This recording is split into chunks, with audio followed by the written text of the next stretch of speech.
kemarin dari pihak BQ melalui kuasa hukumnya mengatakan bahwa terkait masalah uang 4M ini sudah selesai.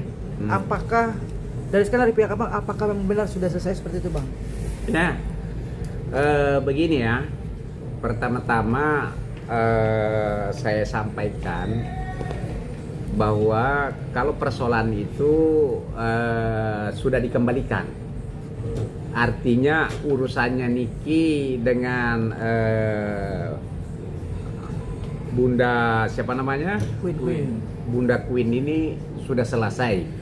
Tapi kalau ada pertanyaan bagaimana hukumnya LP-nya? Nah, perlu saya kasih tahu. Namanya laporan polisi ini ada dua. Ada delik aduan, ada delik umum. Ya. Nah, kebetulan yang dilaporkan ini adalah delik umum. Nah, kembali lagi ke definisi pidana itu bahwa kalau pidana itu negara yang memberi sanksi, ya kan, melalui alat-alat negara, polisi, jaksa dan hakim ini tadi, ya kan.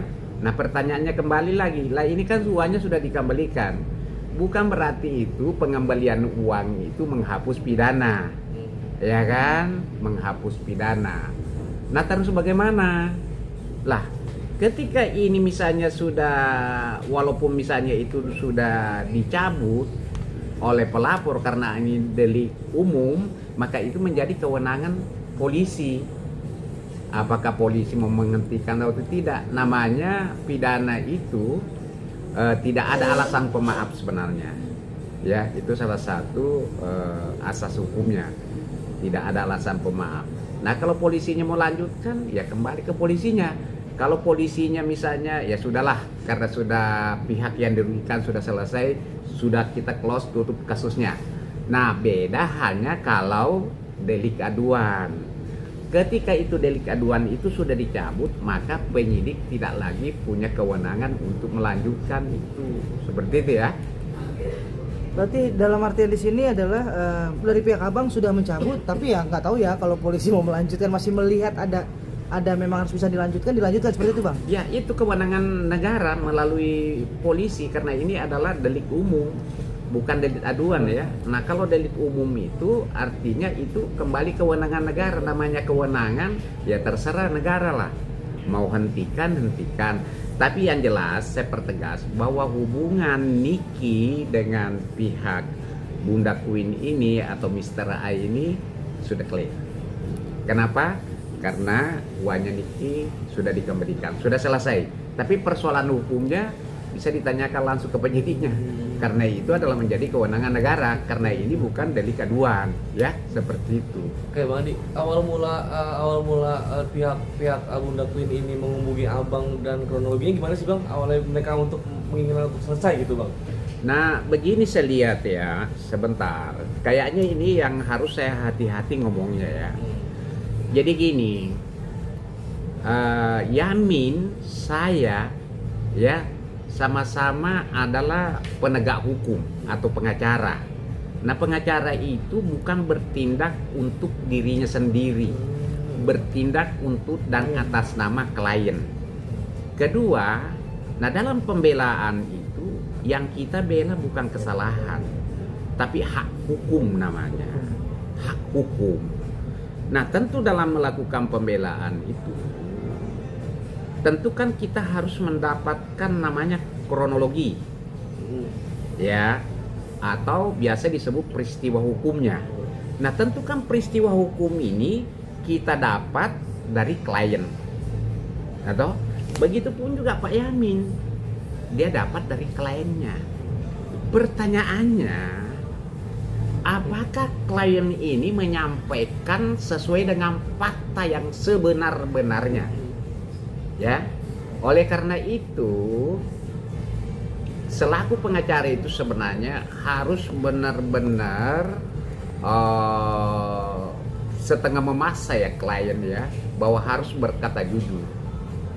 Oleh karena itu di dalam kode etik itu disebutkan bahwa kita tidak boleh membocorkan rahasia klien itu. Sekalipun juga surat kuasa kita sudah dicabut. Kenapa? Tujuannya supaya klaim kita ini benar-benar terbuka. ini ada yang masalah saya lihat ini antara Pak Yamin dengan pihak kami sama-sama berbicara di media.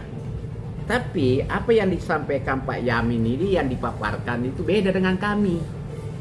Ya, kronologi yang kami dapat dari klien kami beda kronologi yang didapat Pak Yamin dari kliennya. Ya kan?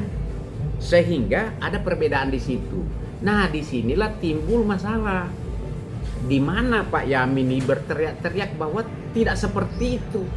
Apa yang ada di media sosial itu disampaikan oleh pihak sebelah itu 75-80% semuanya bohong. Kan begitu ya? Sampai keluar kata-kata yang mungkin tidak mengenakan. Ya, misalnya dokter goblok, dokter hukum goblok, tidak punya otak dan lain-lain sebagainya. Itu sangat disayangkan, ya, sangat disayangkan.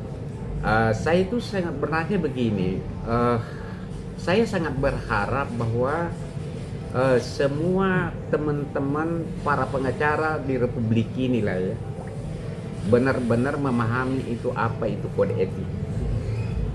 Jangan sampai kita ini mengaku-ngaku penegak hukum, ya, punya label pekerjaan yang mulia, tapi di mata masyarakat kita ini adalah keranjang sampah.